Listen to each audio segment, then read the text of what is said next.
Hello student, M coaching centre के platform पर आपका स्वागत है। आइए आज हम लोग पढ़ेंगे क्लास 9th के लिए चैप्टर 2 पदार्थ के वर्गीकरण का आगे का भाग। देखिए, हम पिछली कक्षाओं में मिश्रण की विशेषता तक पढ़ लिए। आज हम पढ़ेंगे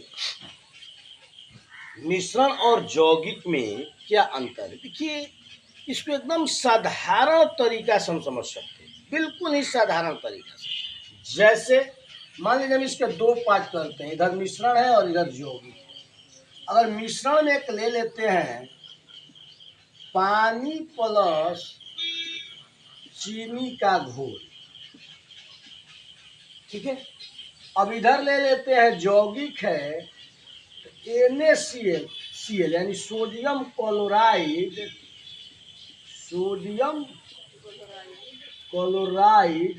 यानी साधारण।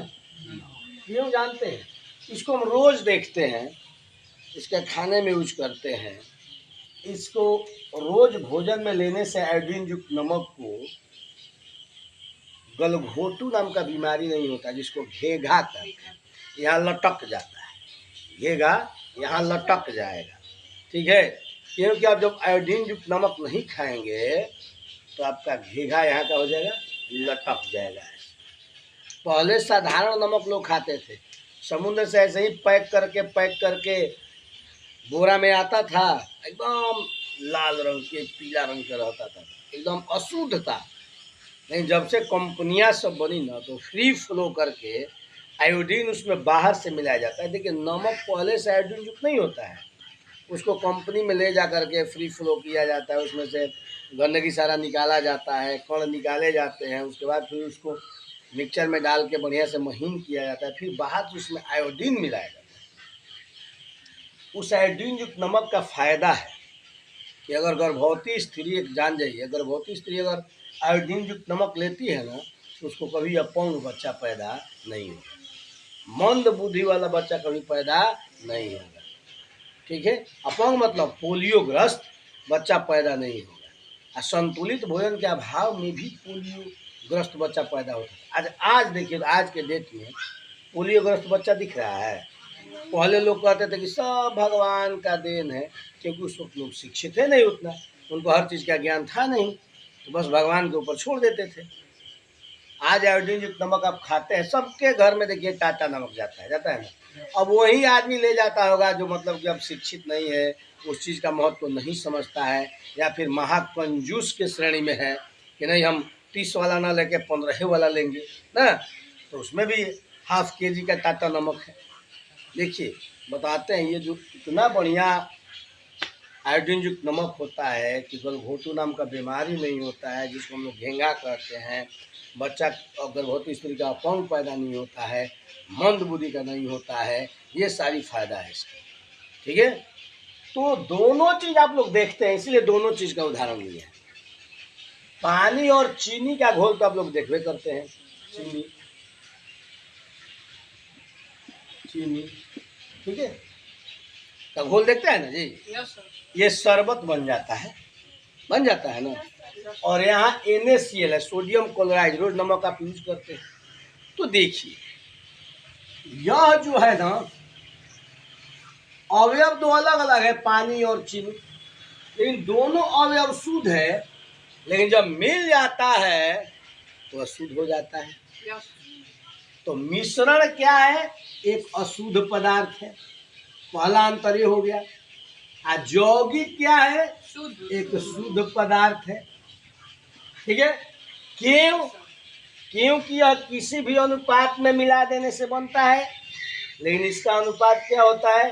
निश्चित होता है। तो एक और अंतर आ गया कि मिश्रण का अनुपात अनिश्चित होता है और यौगिक का अनुपात निश्चित होता है, ठीक है। अगला, अच्छा एक बात बताइए, पानी और चीनी मिलने से शरबत बनता है, तो क्या उसमें ऊर्जा भी निकलता है?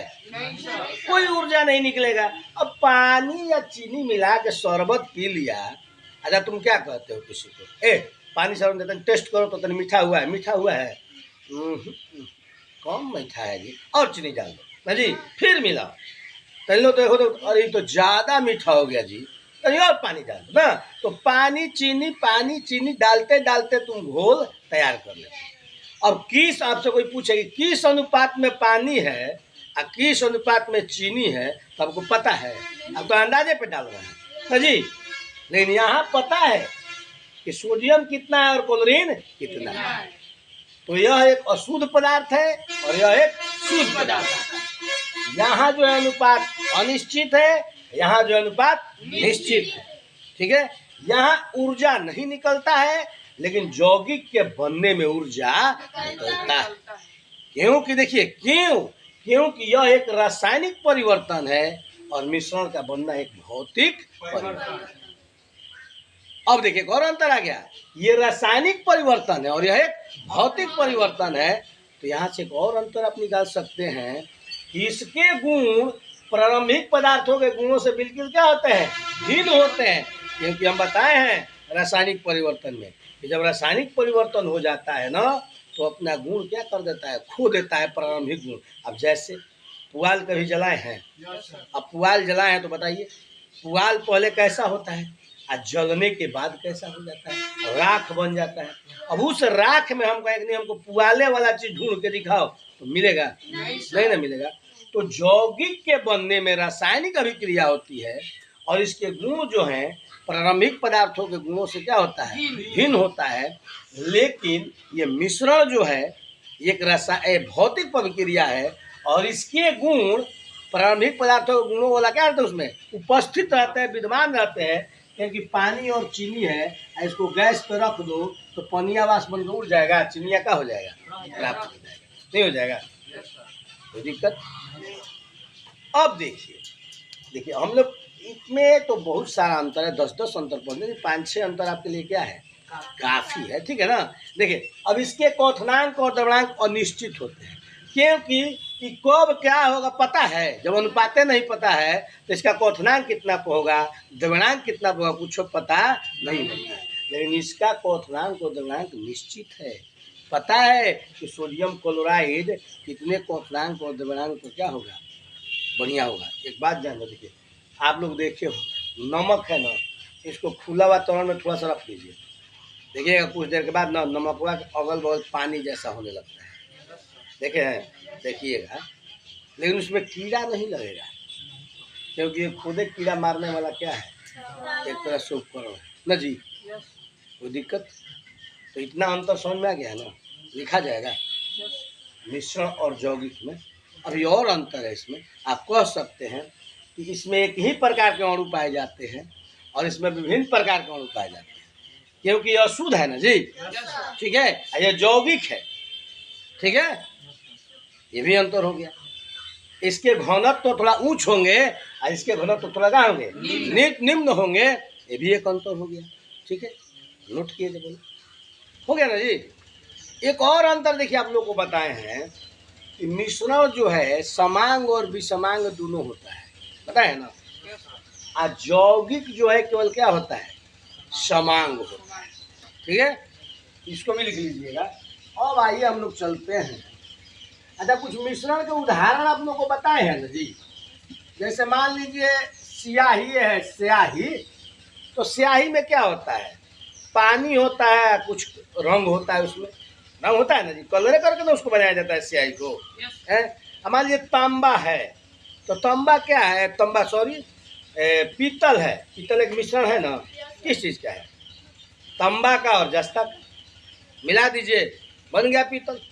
ठीक है, दूध है, दूध भी तो मिश्रण है ना, है कि नहीं बताइए। वसा है दूध में, प्रोटीन है दूध में, पानी है थोड़ा दूध में ना जी, ये सब चीज़ का मिश्रण है। अब आइए हम लोग चलते हैं, जल एक यौगिक है, जल एक यौगिक है, मिश्रण नहीं गैस। ध्यान से इसको समझिएगा, हम बहुत पीछे आपको बता भी चुके हैं इसको, ठीक है, लेकिन थोड़ा आइए इसको विधिवत तरीका से जानते हैं कि जल एक यौगिक है, मिश्रण नहीं गैस। अच्छा एक बात बताइए, जल का सूत्र क्या होता है, होता है ना जी। ठीक, अब इस जल को आप किसी भी स्रोत से प्राप्त करें। जल प्राप्त करने के बहुत सारे तरीके हैं, ठीक है ना। वर्षा का जल है, समुद्र का जल है, नहर, नाली, झील, झरना, कल, हैंडपंप, सबका है ना जी। सबका अगर जल प्राप्त करें तो उसका रासायनिक सूत्र क्या होता है? H2, यही ना होता है, ठीक है। अब इसमें इसके अवयव कौन कौन से हैं देखिए, एक हाइड्रोजन है और एक क्या है? ऑक्सीजन है बताइए। अब इसको किसी भी यांत्रिक विधि द्वारा इसके अवयव को आप अलग नहीं कर सकते, ठीक है। तो जिसके अवयव को हम अलग नहीं कर सकते हैं उसको यौगिक बोलते हैं ना। तो इस तरह भी सिद्ध होता है कि जल एक क्या है? यौगिक, ठीक है।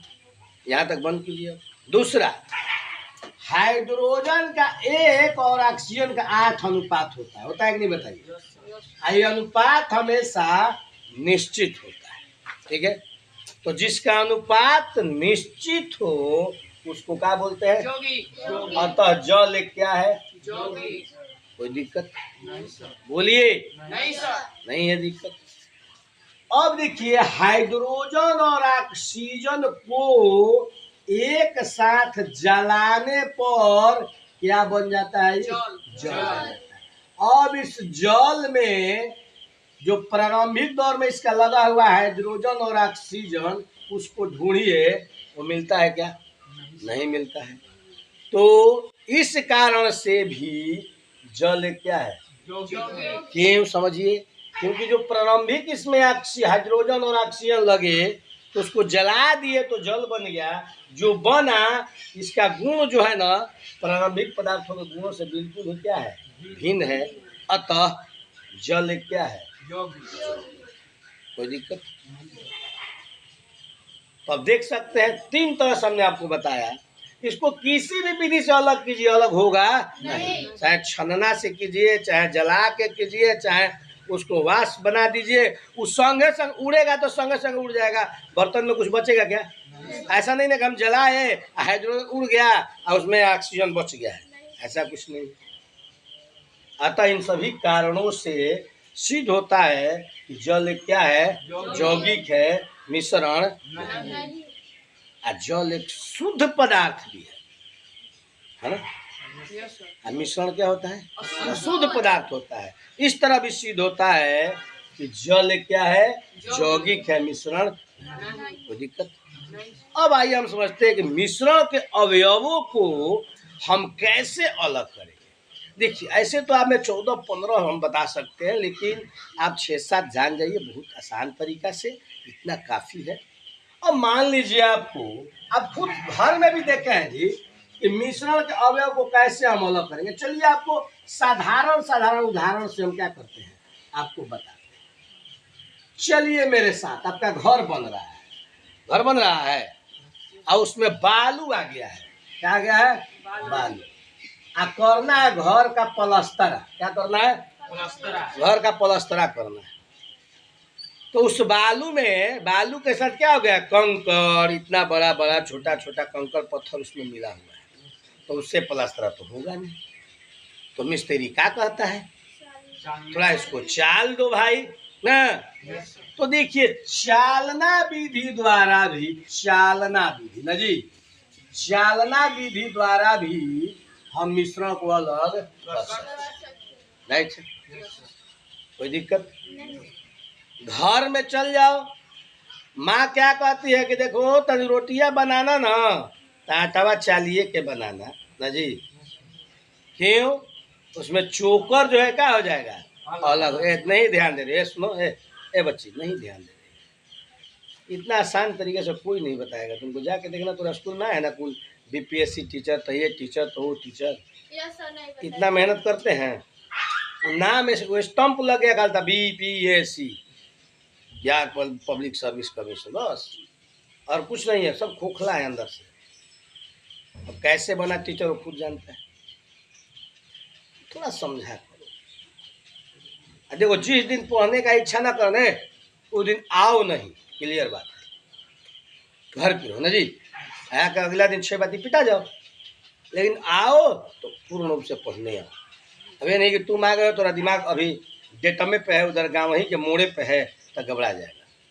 सही है, तुमको बहुत क्लियर ढंग से पढ़ा रहे हैं। देखो इसको घर में मम्मी कहती है कि देखो लिट्टी लगता है तो कोई दिक्कत नहीं है, चोकर सही तो सान दो ना जी, लेकिन रोटी क्या होता है ना कि चाल दो, ताकि रोटी में कुछ ज़्यादा चोकर न रहे, जिसे खाने में क्या रहे। तो चालना विधि द्वारा हाथ से चून कर भी मिश्रण को अलग किया जा सकता है। ये सब आसान चीज है जी।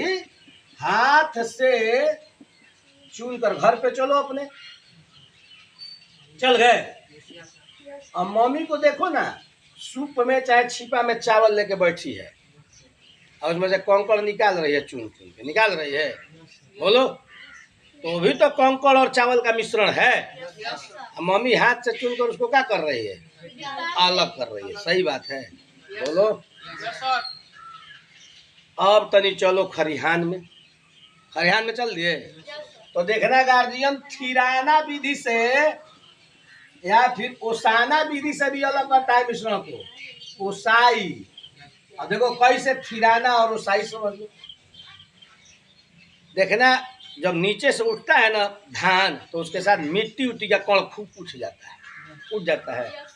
तो उसमें क्या करता है, उसको पानी में डाल देता है, खूब घोर देता है, उसको घोर देता है तो क्या होता है, पनिया में मटिया घुल जाता है, घुल जाता है। और उसको छान करके, छानना विधि से छान करके मटिया क्या कर देता है, पनिया अलग धाना ऊपर छना जाता है।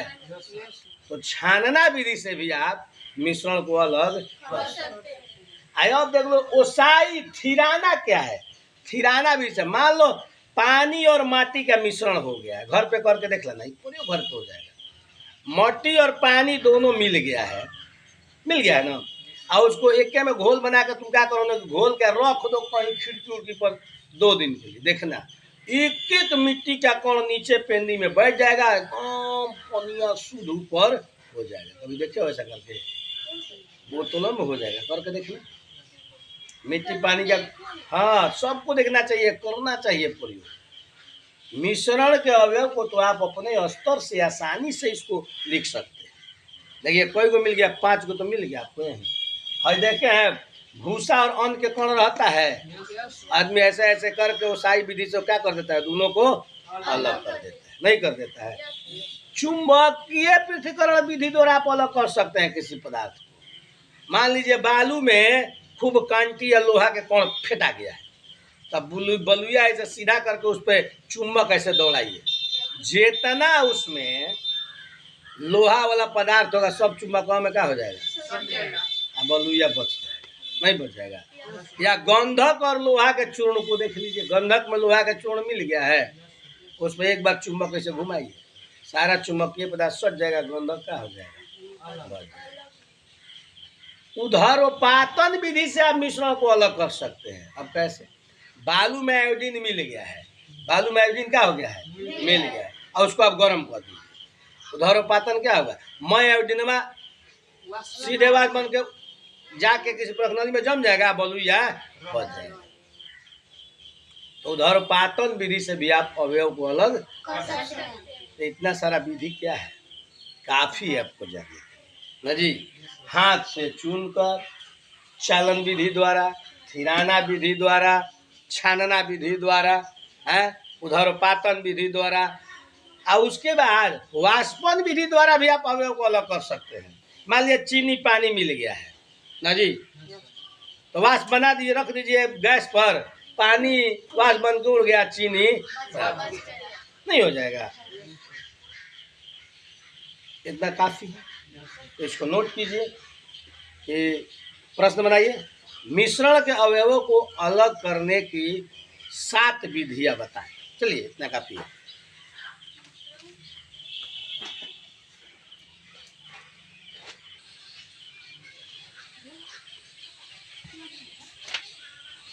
चलिए हम समझे कि मिश्रण के अवयवों को अलग करने के कौन कौन से तरीका है। हमने बताया हाथ से चुनकर, छलना विधि द्वारा, चलना विधि द्वारा, वाष्पन विधि द्वारा, थिराना द्वारा, चुंबकीय पृथक्करण विधि द्वारा, उधर्वपातन द्वारा। ठीक है, अब देखिए बता रहे हैं आपको, ये अब बहुत ज़्यादा हो जाएगा जी, बहुत ज़्यादा पढ़ा दिए, ठीक है ना। थोड़ा सा एक दो अवयव है, जैसे मान लीजिए दूध है, मैंने बताया शायद दूध किस किस का मिश्रण है, बताया ना आपको। आप पीतल बताया ना, पीतल किसका मिश्रण बताइए तो भाई, पीतल वासा प्रोटीन जल का मिश्रण है, दूध ना है जी। पीतल, तांबा और जस्ता, ठीक है ना। एक सोना समझ लीजिए, देखिए सोना, देखिए शुद्ध सोना जो होता है ना, शुद्ध सोना मुलायम होता है। शुद्ध सोना का होता है मुलायम, शुद्ध सोना होता है 24 कैरेट का, कितना का 24 कैरेट, ठीक है ना। लेकिन इसके गहना नहीं बनाए जाते हैं, इसमें 2 से 3 कैरेट तांबा या चांदी, तांबा या मिलाया जाता है, क्यों? इसको कठोर करने के लिए। जब कठोर हो जाएगा, थोड़ा ठोस हो जाएगा, तब उसका क्या करते हैं, गहना बना देते हैं, ठीक है। तो आ जाएगा कि सोना को मिश्रण करने के लिए क्या क्या मिलाया जाता है, तांबा या चांदी। अरे चांदी तो सोनार भाई लोग मिलाएगा नहीं, क्योंकि थोड़ा महंगा है, और ये मिला देता है, नहीं पूछता है, जाएगा तो पूछता है कि कितना लीजिएगा, 22 कैरेट वाला या 18 कैरेट वाला। और देखिए 22 में क्या है, 2 कैरेट दूसरा चीज मिला हुआ है, 18 में क्या है, 6 कैरेट दूसरा चीज मिला हुआ है, ठीक है। आता है कि 75 ग्राम में चाहिए, यानी 75 ग्राम का अर्थ क्या है कि 75 ग्राम में आपको सोना है, 25 ग्राम दूसरा चीज उसमें, और उसका भी आपसे पैसा लिया जाता है, ठीक है। तो सबसे ज़्यादा फायदा इसमें हो जाता है सोनार भाई लोग, राइट है।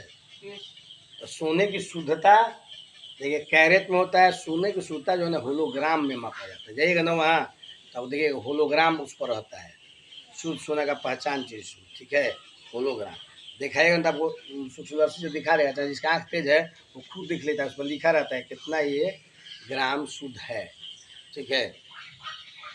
ये हो गया। आप लोग पेप्सी ओप्सी पिए हैं? वो भी तो मिश्रण है ना, एकदम अशुद्ध पदार्थ है, जान जाइए, उसको कभी यूज नहीं करना चाहिए, उससे आपको शारीरिक क्षति होता है, ठीक है, कभी भी उसका यूज नहीं करना चाहिए। आ रही बात समझ।